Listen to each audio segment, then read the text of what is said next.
I'm Leon Todd for G66. Welcome to another Tuesday Tone Tip. On today's video, we're going to take a look at some of the new features and functions for firmware 2.01 on the VP4, along with how you would go about using them. Let's dive straight in. Let's begin with the new block swapping feature. This has been a request since the VP4 launched. I've currently got a preset with 2 drive blocks, a delay and a reverb in here. The first drive block is the new 77 custom OD. Then I've got a big muff. I've got the Russian variant on there. We've got a stereo delay and a reverb. So let's hear each block one by one into a chimey amp.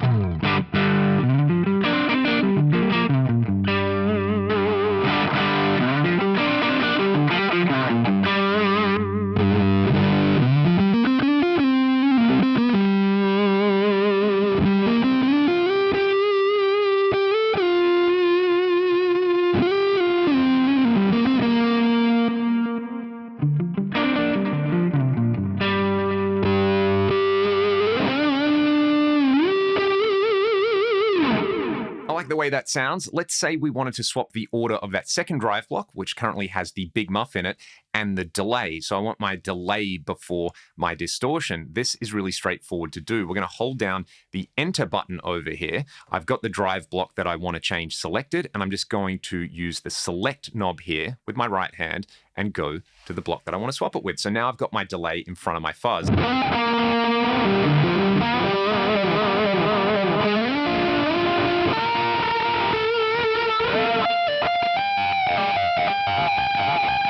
If I wanted to swap back, I'll repeat that process, hold down enter, select the block that I want to swap with, and I've now swapped them. This is really handy if you, say, wanted to stack drives. So I will bypass the delay on there. I've got my MXR drive model in the first spot as a boost, and then I've got the fuzz in the second spot. Let's have a listen to what it sounds like running boost into fuzz. Then I'm going to swap the order really quickly.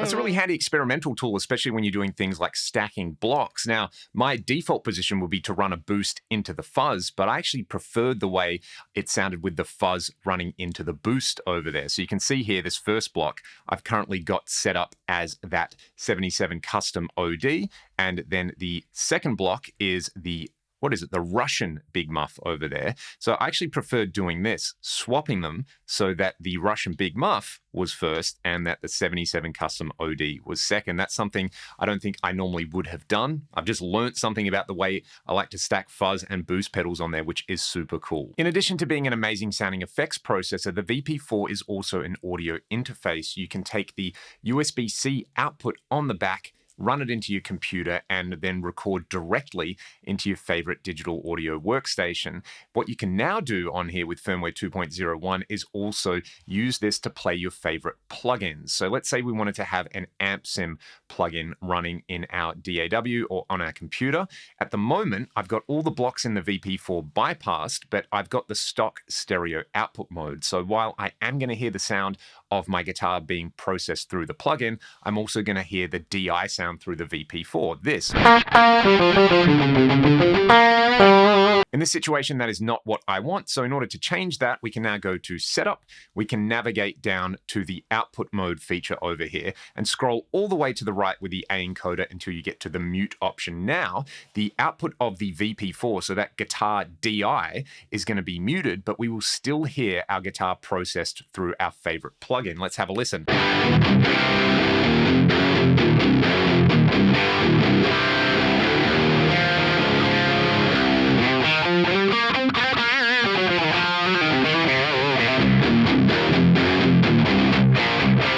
Sounds pretty pretty good. What I like about this is if I hit exit on this menu, I can still use the 4 effects blocks in the VP4 in front of that amp sim plugin. So let's add an octave divider, a synth, a phaser, and the new MXR custom OD boost model.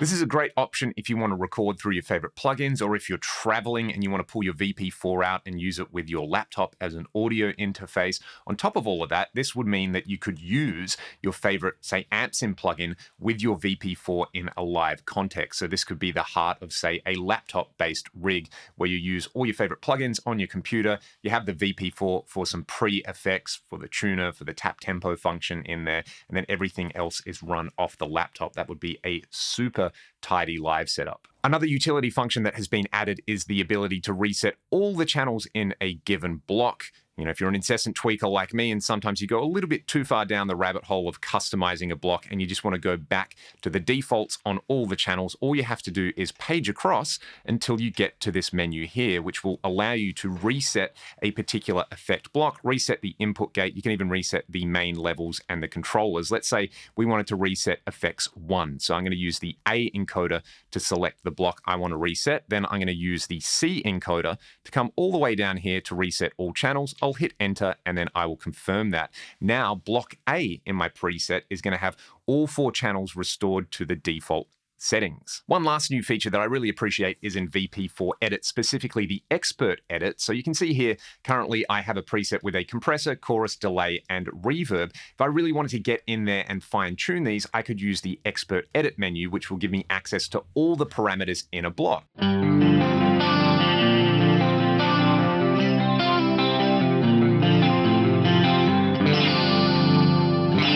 Now, previously, if I wanted to edit another block, I would have to exit Expert Edit, select the other block, and then hit Expert Edit to get into all the deep parameters. Now, you can just see here in the top left, you can have Expert Edit open, and you can simply select through the blocks up here. So if I've got my chorus dialed into where I like it, and let's say I want to, say, bring the high cut down, I can do that in Expert Edit mode. Then I can come over to my delay, I can engage it, and I can get deep in here and edit any of the parameters that I like.